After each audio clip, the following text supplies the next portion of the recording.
This is a preamble to a documentary of a story about angels. You need to listen. After this one of truth, as well as discovery into a world that you have never realized but has always been there. It is thus stated, do angels take your thoughts and dreams away to give to others they like? Do they blow them away, causing you to forget them?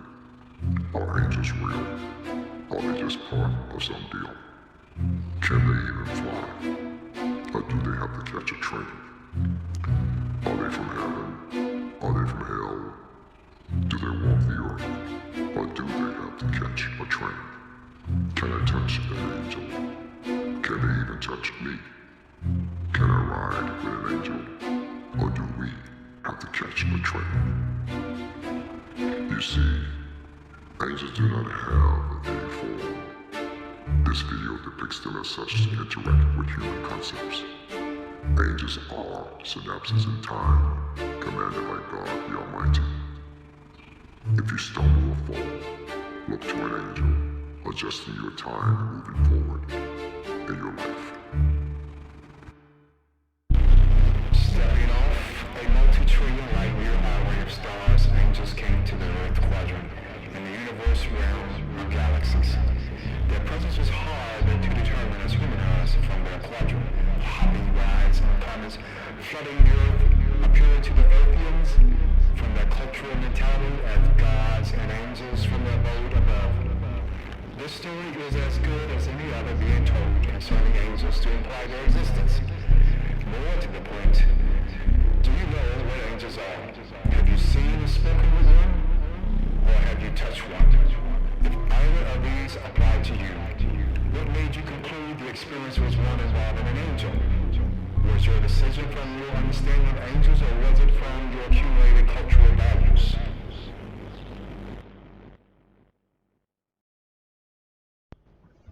So hello all, I'm Friday Monk Riggins, and I'm bringing you a two-part series about angels. I had promised that I will bring this to you some time ago, and it takes time. It takes time to present this, because it's a matter of beings that people either believe exist or beings that people do not believe exist. But in the fighting way, they have the purposes and they have their reality. And we believe that they exist, but not as culturally believed, and we have a different view of them. And I will show you some photos and pictures of what we perceive angels are. Let's first have a talk about it and see what specifically some definitions and terms and concepts that come about. So angels or angel, Aang El. Let's break the word down to Aang El or Aang El, angel, or is it really Elang, which some years ago that the word came out, Elang, which is almost the word angel backwards, but Aang El, which is angel broken down, or Aang El or Elang, Elang. And now the name Aang, as we discussed before, Aang El, Aang is a person's name, which actually means peaceful soaring, as in soaring through air, uninhibited, unlimited, and how far you can soar, and soaring happily or joyfully or moving about from point A to point B. And so it was it is given to people at birth, because people who give the name are believing in a being who they believe lifts them up, like rise or raise. So the name also can mean rise or raise. So Elang also can be, from perspective, a name like a falcon, like the bird falcon. Okay, and the origin of the name lies in Indonesian. So Aang, meaning peaceful, and rise and raise, as in raise. And Aang is also used, as I said, names in Indonesia where it is derived from Akang, Akang, a word used to refer to one's elder or one's peers. So more specifically, what exactly does El mean? El mean, as we talked about, Angel, Angel, Angel. We described the Ang part, so what about El? Now, in the Hebrew Bible, the Hebrew form appears in Latin letters in Standard Hebrew transcription as El, and in Tiberian Hebrew transcription as El. El is a generic word for God, and now we revert back to God, which is a perspective that is not part of the fighting away, but God, in other religions and faiths, they spell it God. But in the fighting away, to let you know, we do have a God, and it's part of the presences. We have 4 presences in the temples of Ashaya, and a God is actually a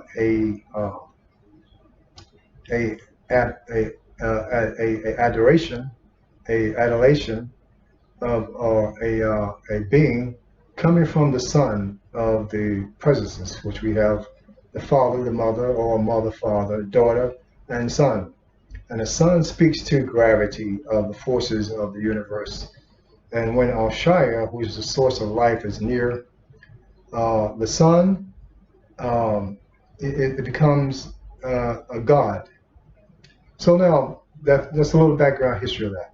And so, and as I said before, in a generic word for God, and we're talking about God, because in the fighting way, God, the creator or creation, and the blood that flows through us, is spelled G-U-A-D, but it is pronounced as God.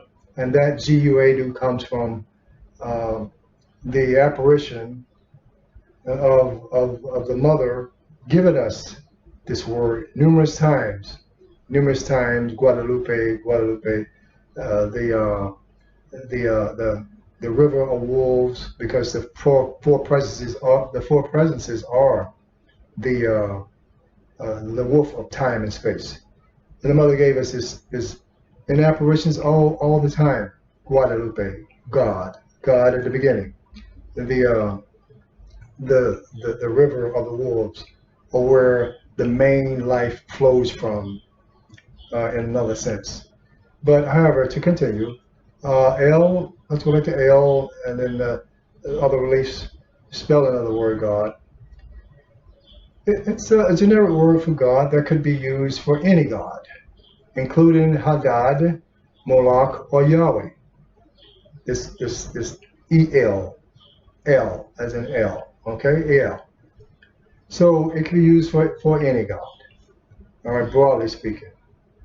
Now, let's talk about angels specifically. Now that we covered some terms about the name, do angels, and let's specifically put them in perspective, as some people may think.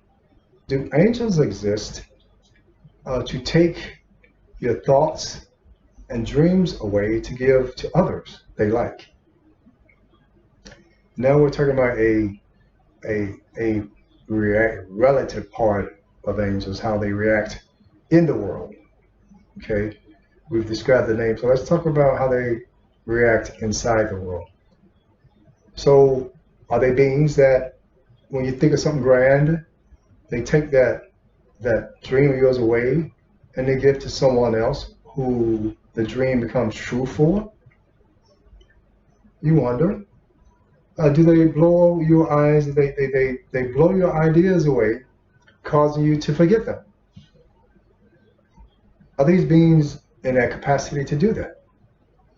Now, let's refresh a story or a preamble about angels.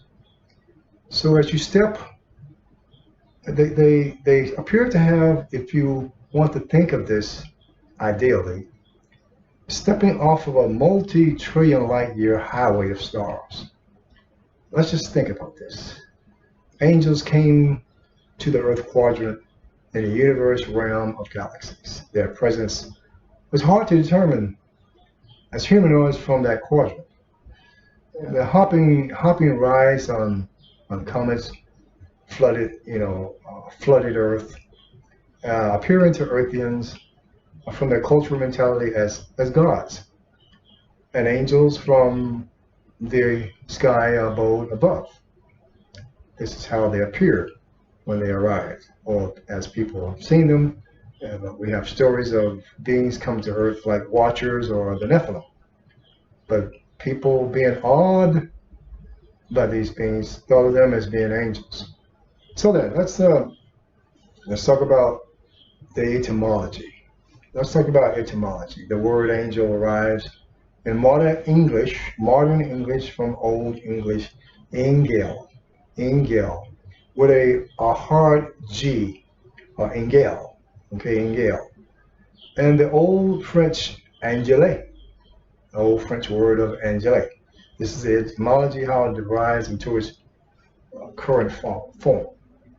So Angelic, from the French word, a French word, Angelic.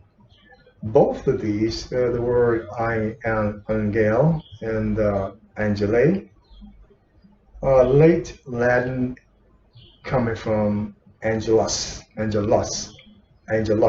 literally meaning messenger, which in turn was borrowed from late Greek angelos. The word's earliest form is Macedonian, akero, attested in Linear B symbolic script. Additionally, per Dutch linguist R.S.P. Beeks, Angelos, except a B, an Oriental loan, okay, Asian loan, like Angelus, Persian mounted courier, a Persian mounted courier. So Eastern could be borrowed from Eastern. The Angelus, which is late Greek, could be borrowed from the Asiatic part of the world, European part of the world, coming from the word angaros, which is a Persian mounted courier. Now the rendering of Angelos in the Septuagint's default translation of the biblical Hebrew term malach, denoting simply messenger without connoting its nature. In the Latin Vulgate, this meaning becomes bifurcated when malach or angelus is supposed to denote a human messenger. Words like nuntius or legatus are applied. If the word refers to some supernatural being, the word angelus appears. So we have these forms appearing. Now we're taking shape as to what exactly is an angel. We said that when malach or angelus is supposed to denote a human messenger, words like nuntius or legatus are applied when they depict a human Noah type being. If the word refers to some supernatural being, the word angelus appears instead of nuntius and legatus. But angelus appears when they talk about something supernatural. Now we're getting closer to the word angel. Now, some differentiation has been taken over by later vernacular translations of the folk reading the Bible, early Christian and Jewish exegetists, and eventually modern scholars. Okay, so what are some functions of angels? And we just talked about the etymology. What are some functions of these beings that are or giving us this meaning of another being in the world, another being in the world. So what are their functions? So we have this being, and we have the etymology of where this word, or how do we call it? Because humans are always so fascinated at defining things and calling things by words. We did it all the time. We now talk about the functions. We got a word for it. We got a term for it. So now let's say, what does it do? Offering praise to God is regarded as the major. Now we go back to God. We're still talking about the God form of the certain religions, not the fighting away God, but that God is God is our gravity, is the sun, adulation, the adulation of the sun, because Ashaya is near. But let's talk about the religions of like Christianity and other faiths and beliefs, where we talk about God. Now, offering praise to God is regarded as the major functions of angels. Okay, this is the major function of angels. There are functions as intermediate between God and man, were however also of special importance. This is special between being a liaison between man and God. As early as the book of Tobit, Raphael is depicted as one of the 7 angels charged with bringing the prayers of man before God's throne. And at times, an angel is commanded by God to accompany a man on his travels in order to ward off dangers that may beset him. Or, as in the Greek apocalypse, the apocalypse of Baruch, the guide Baruch through the 7 heavens and explain the sights. Baruch is a man who is guided through the 7 heavens, and the sights are explained. So now, in the fighting way, angels are commanded. They have their own temples, such as you got to be familiar with.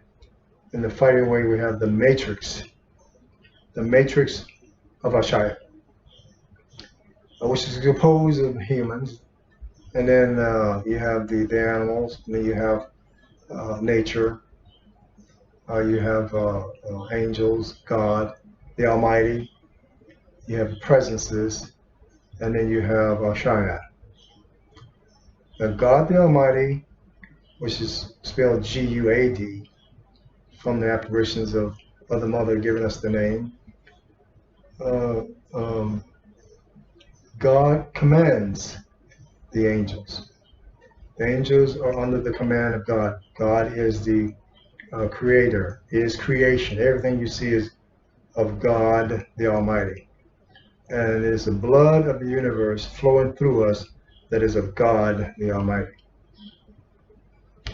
So let's back to some functions. More frequent in the angels' role as intercessors, pleading for man before God, appear in opposition to evil angels who wish to act as prosecutors before the throne of God. You hear that? Prosecutors before the throne of God. Angels also appear in oppositions to evil angels in many writings, because you have good and you have bad, according to some folklore, some religions.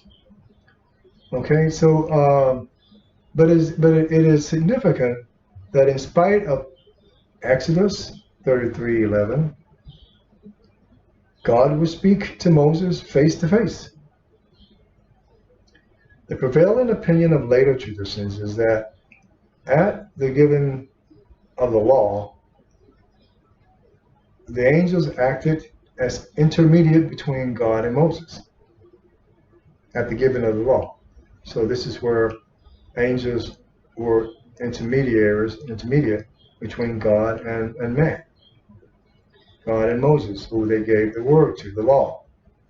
Specific mention of the presence of angels at the right hand of God during the revelations of Sinai. It's made in the Septuagint, Deuteronomy 33:2. All right? So what about the human's understanding of angels? Do they have any understanding of angels? We shall see. Let's talk about that. Humans' understanding of angels. At the onset of Earth, humans being programmed with the definition of what angels are, because they have to get this knowledge from somewhere. And then humans were programmed by cultural beliefs, folklore, tales, and what they saw as being interpreted what they believed. Came this application from religious Bibles, which the words are believed to have been given to men, women, from their creator to write down. They believe these words were given to them by their creator. And we just got done talking about that in relatively in a fighting way, that creation is God the Almighty, because God the Almighty springs from the emanation of Shaya to be the creation. And so when man began to multiply, become numerous on the earth, and then they had daughters were born to them, and you can say that the sons of God saw that the daughters of men, and between men and women, became to them as being a affinity, something that they were, how do you say, attracted to. The women were. As men began to multiply the daughters, they became attractive. These sons of God, and want to explain the sons of God. We know that in the fighting way, a son is among four of the presences. The sun is gravity, and when the sun adulates, such as when the mother adulates, the mother becomes, as many people have seen, the Virgin Mary. They call them Mother of God, and so forth. The Immaculate Conception. That's an adulation of the mother, because Ashaya is near, the source of life. Life is near, and the mother in the fighting way is a force, one of the four forces of the earth, of the universe. As weak nuclear, we know it as weak nuclear power. But as we keep on, we say, as the daughters of men became rather pleasant to look upon by the sons of God, but this is a religious matter. They explain what the sons of God is. We shall see. They took them as their wives, the sons of God. So these are physical beings known as the sons of religious God, as being God who made the world. They only have just one God, known as God, and God does everything in the religions. So they took the women, the daughters, as wives, and because there were many, they could choose any.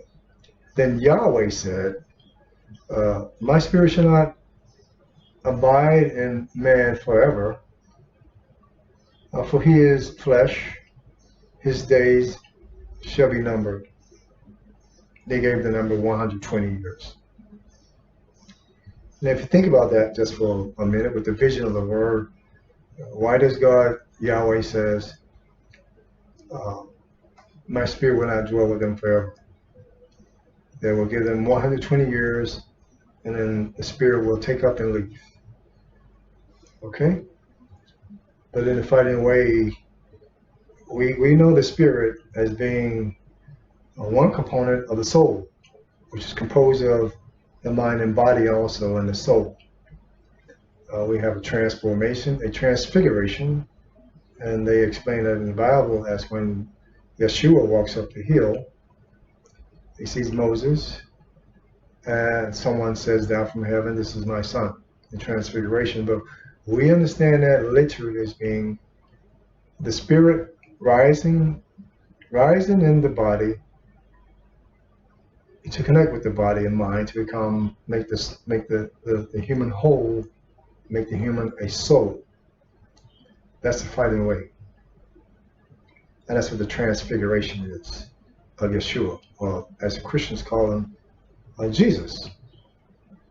So now we go back to where we define these sons of God and as being humanoid, and then they say from the sons of God and the women who they took as wives, the Nephilim became known on earth, and these were giants. These are the results of the interaction between the sons of God and women and their daughters. Now we know the daughters, they had these men, these beings called the Nephilim, and also afterwards when the sons of God came into the daughters of man, they bore children to them, and these children were called the Nephilim. They were mighty, strong men of old, renowned men. They were very renowned. Look at Genesis 1 through 4.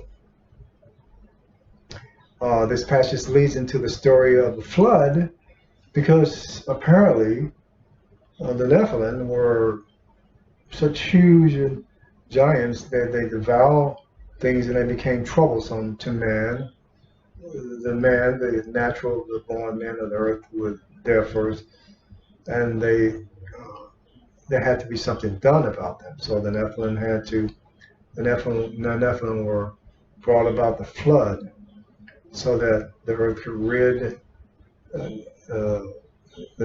as mankind explained in religions, to rid the earth of the Nephilim. It rained and rained and rained and rained, called a flood. Okay?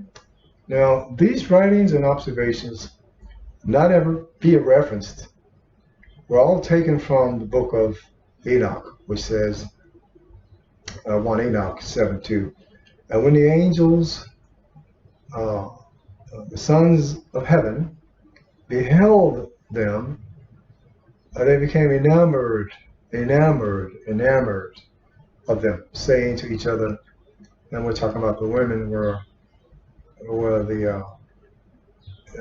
these angels were attracted to the women. They call them angels in the book of Enoch, which is original readings, and to interpret things in different ways is not so good.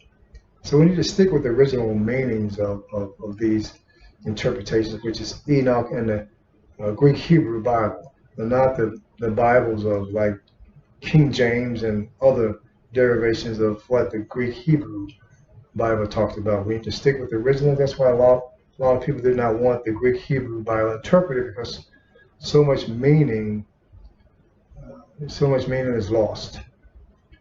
But we continue that the passage, Genesis 1 through 4, leads to the story of the flood, as God saw that the wickedness of man was great, and that the earth was filled with violence from these Nephilim and the interaction with the sons of God, the children of the sons of God. And so God therefore decided to send a flood to wipe out humanity.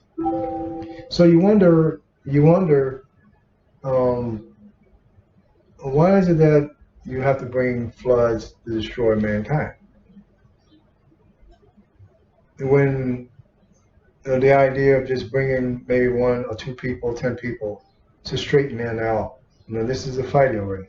To straighten out the rudeness and the evilness of man, as leaders, as role models, instead of destroying them. wiping out a whole race, a whole being off the earth. This is how the Bible explains the situation of correcting things. Floods. And the world has been, of course, destroyed 5 times, as you know, through floods and other disasters. Five times. The final way believes that why not just send beings into the world to teach men goodness and to make sure evil is stopped. Now let's continue. These writings, as I said before, the writing of Enoch. Although Enoch writings were never referenced as being the source of the sons of God, which they were, God originated from. In many, they said it. The sons of God originated in many Bibles, religious Bibles. But Enoch, we all know that Enoch was his writings. People took away from them. People took away a lot of things from Enoch, and also Thoth. All right, they took away their notes and what they interpreted them to make it their own, to make it sound like their own. But we in a fighting way know that Thoth and people like Zoroaster, Enoch are the originators of a lot of from which religion comes, right? A lot of writings and stuff.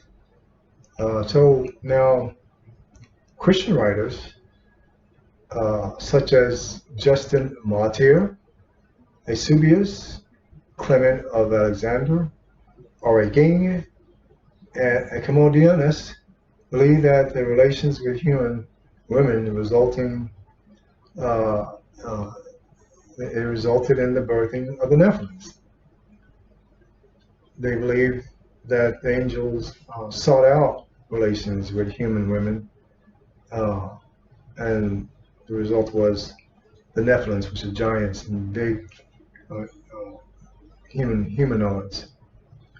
Now specifically speaking of angels as man sees them. Chapter 20, let's go back to Enoch. Chapter 20 of the book of Enoch identifies several angels. I'll say a number being 7, and these are called the watch. So they are named Michael, Raphael, Gabriel, Uriel, Sarakiel, Raguel, and Remiel. In the life of Adam and Eve writing, which is also known as the Apocalypse of Moses, in its Greek form, it lists these angels as being to include Joel as names of archangels, Michael, Gabriel, Uriel, Raphael, and Joel as archangels. The gender of angels is considered also in the Pauline art, for instance, the Pauline art. Angels are neither male nor female. Rather, they appear to the petitioner's mental impression as male and female in gender. More so, it is unusual for the archangels to appear as female and male petitioners, and male to female petitioners. So again, I say it is unusual. It is usual. Let's use that term for archangels to appear as female and male petitioners, and male. So female will appear to males, and to males, the females will believe those are angels. So men think of angels as being female, and men and women think of female as in the male form. So they believe in the Pauline art. On the subject of the Pauline art, which was named after St. Paul, who saw a blinding light of truth or the light of angels, and who later in life found confirmation of it among the religious practices of the Simonites and the Essenes. What he found was this, that the ritual invocation of the angels of the day and night and the zodiacal degrees was called the magic of the angels, a man's systems of astrological magic similar to the method of the Enochian tables, the Enoch tables, as used by Dr. D and Edward Kelly, but far less complex. So let's talk about this magic of the angels of men in a brief introduction type variation of this. Magic of the Angels of Men, a brief introduction. Magic of the Angels of Men, also referred to as the Pauline art, is an ancient system of practical ritual magic performed with the intention of contacting one's own birth angels. The system does not use complicated or highly ornate rituals. It is magic for everyday life and offers many individual and personal ways to contact your angels, depending upon your needs and situation. The principles of angelic teachings have been neglected for many years, with only a few maguses keeping the practice alive. In order to stop this loss of information, the Order Lux Lucis of Rose, the Order of the Light of the Rose, has been formed, whose primary aim is to recover, consolidate, and publish this near-lost information. Angelic tradition holds that there is only one God, the universal creator, who subdivided his powers into many archangels, angels, and lesser angels. For our solar system he appointed to each planet an archangel, with other angels for the two zodiacal divisions of each sign. The purpose of these archangels was to enlighten humankind, on earth, about the sacred Kabbalah. The Kabbalah teachings of the universe is like the matrix of the temples of Ahijah, the philosophy of the Fidayeen way. The Kabbalah professes that the universe is joined together with levels ranging from lower to higher. Their creator, that is, those who authored the Kabbalah, is at the highest level, and primeval life forms, evolving into humanoids on the earth, were at the lowest level. One main difference between the Kabbalah, the matrix of the temples of Ahijah, is the authors of the Kabbalah believed in reincarnation, whereas the Fidayeen way does not.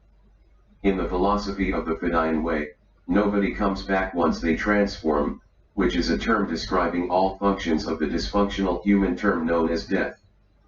The Creator's plan was for man, in time, is to become a full spiritual, mental, and physically evolved human, Fidayeen philosophy of the soul. To achieve this, man was therefore to develop into an intelligent, instructed human. He was to develop his soul through countless reincarnations, until ultimately man would know all that the angels know. To this end, man was to be instructed by the planetary angels, called the teaching angels. Each of us has two angels, a sun angel and a moon angel. Both were present at your birth,